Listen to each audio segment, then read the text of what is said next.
All right, day 3 of diving here in Playa del Carmen at the Iberostar Paraiso Beach with Dressel Divers.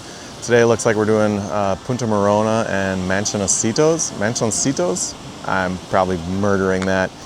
Anyways, it looks like 2 about 40-foot dives, reef dives again. Gonna check out. Hopefully we see something cool. The dives so far have been, you know, about what you'd expect, I think, for Playa del Carmen. They're not Cozumel, but I've been enjoying myself. But I'm a pretty new diver, but I think it's been worth it, definitely. And I can't wait to see what we see today on dives 5 and 6 for this trip. So here I am dropping in on my first dive of the day with my DJI Osmo Action 6. This is my 3rd dive of the trip using this camera, and I'd used it on 3 dives the week before that were ice dives up in Minnesota. That's another video that I'll link to here in case you want to see me dive under some ice with the Osmo Action. Anyways, I've come away really impressed with this camera so far. I'm loving the square aspect ratio so that I can crop into 16:9 like this or into 9:16 for vertical videos. That has been super convenient since I do make a lot of TikToks and shorts and stuff like that. So that's really my favorite feature of this one over the Osmo Action 5 Pro, which is my previous camera.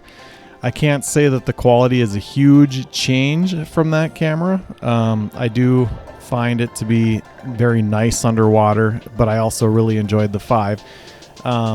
This has minimal color balancing done to it. All I did was white balanced off of my mask. You'll see that I wear a white mask. I use that to set my white balance when it's underwater, and then I did boost the saturation a little bit. Even though this is only a 45-foot dive, there is quite a bit of color loss, so I boost the saturation just a touch to give some color back to it. And outside of that, like, you're seeing what the camera does. I'm very impressed. Like, I could upload it straight out of the camera, I think. I just like to make the quality a little bit better, get some more color to it because it comes out a little blue straight out of the camera. So these fish wouldn't look quite as vibrant straight out of the camera without a little bit of editing done to it. I am diving with the Osmo Action 6 in its dive case, the official DJI one. But though this is a 45-foot dive, the camera itself is rated to 66 feet or 20 meters. So theoretically, I wouldn't have needed to, but I just feel a lot safer with it in the case. I didn't have any fogging issues. On the first 2 dives, I did not use the anti-fog strips, and I thought I had some fogging, but when I watched the video, I didn't. But so on dives after that, I always use the fog strips just in case. And all my videos turned out looking nice and sharp, and so fog was not a concern for me. I did always put it in the case in my air-conditioned hotel room and sealed it up in there because the humidity would be a little lower than outside. That probably made a difference.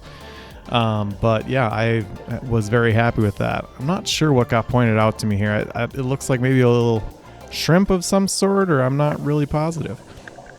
But good eye on that person to find it. Anyways, overall, the diving was really good in Playa del Carmen. We stayed, I said Iberostar Paraiso Beach at the beginning of the video, but actually we stayed at the Iberostar Paraiso Del Mar, which is essentially the same resort, but we changed our rooms when we got there over to the Del Mar instead of the beach. We upgraded, and that's where they put us. So, but it's a nice resort with a dive shop right on site, Dressel Divers. So it's a nice setup for anyone looking to do some decent reef dives. It's not exactly Cozumel, but I really enjoyed myself this trip, and I was able to get a lot of it in because it was so convenient going right from the resort. As back to the camera though, the shot that I had at the beginning of the video where I was on the beach, that was with my DJI Pocket 3, not with the Osmo Action 6. So just a heads up there. I'm not sure how big of the quality difference would have been. I think that the Pocket 3 does a better job in general for video quality, but you can't shoot underwater with that. So that's where you need an action camera or something that can go in a housing like the Osmo Action 6.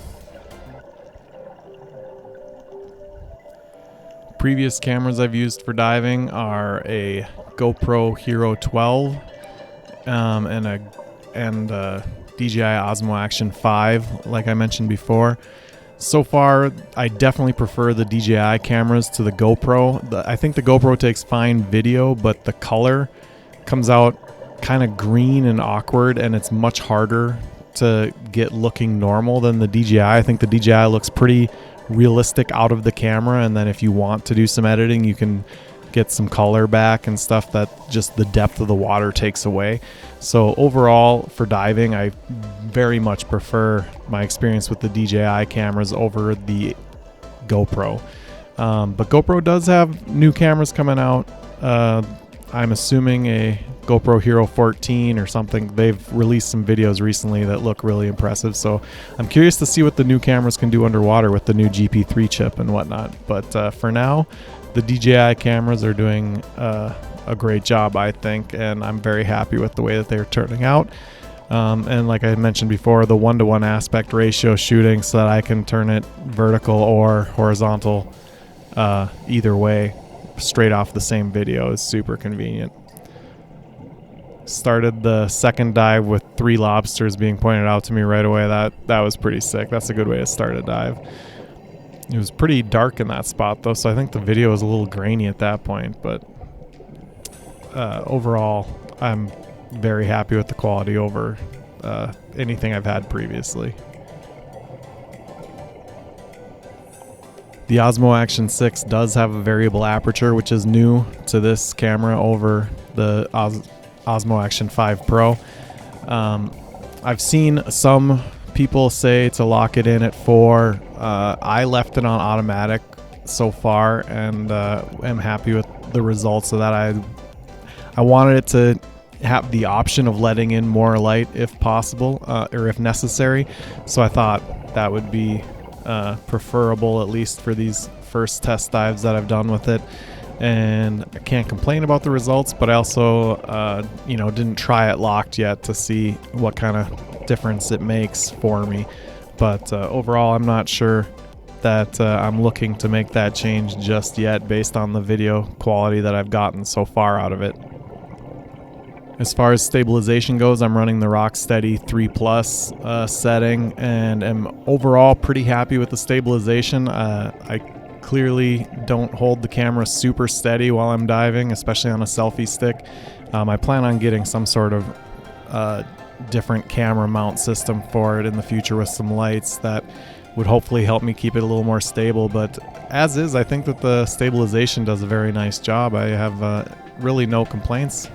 You can see here I'm holding it out in front, and that wouldn't be nearly as stable as the video makes it look, but the camera does a good job. I shot all this video at 4K 60. I just prefer 60 frames per second video. I can slow it down if I need to, but I also just prefer watching in 60 frames per second. Generally, I like the smoothness of it. So this is more or less straight out of the camera to YouTube in the 4K 60, and then I use the high bitrate setting. And I'm happy with the resolution. I don't see any, macro blocking or anything like that in the raw video. I think that it comes out very clean. So I'm not exactly thinking it requires more bitrate at all. The processing on the camera does a good job. And yeah, so I did run, I'm trying to think, 190 megabit per second, I think, on the GoPro, which is like another 50% or so higher than what I'm getting out of this one, out of the Osmo Action 6. But I can't say that I am finding myself in need for scuba diving. Maybe if I was doing high motion, bicycling, mountain biking through places with, lots of leaves and stuff like that whipping by, I can definitely see how that would require greater bit rate. But scuba diving, nice and slow, I have no complaints about the bitrate setting, so that has not been a concern for me at all so far. One feature of the Osmo Action 6, if I wasn't running the dive case, I could have an overlay. It has a pressure sensor and will tell you the depth that you can overlay on there on the video. That's a pretty cool feature, but I run it in the case, so it can't read the pressure. So I don't get to use that one. I'm not positive that I would want that on my screen all the time necessarily, but it is a feature that I think is pretty cool to use at times. By the way, if you're enjoying this video, make sure to hit the like button and the subscribe button. I really appreciate that. I do have a wreck dive video coming up, as well as some cenote dives. And those are the wreck dive I recorded with my Insta360 X5, and the cenote I filmed with the Osmo Action 6.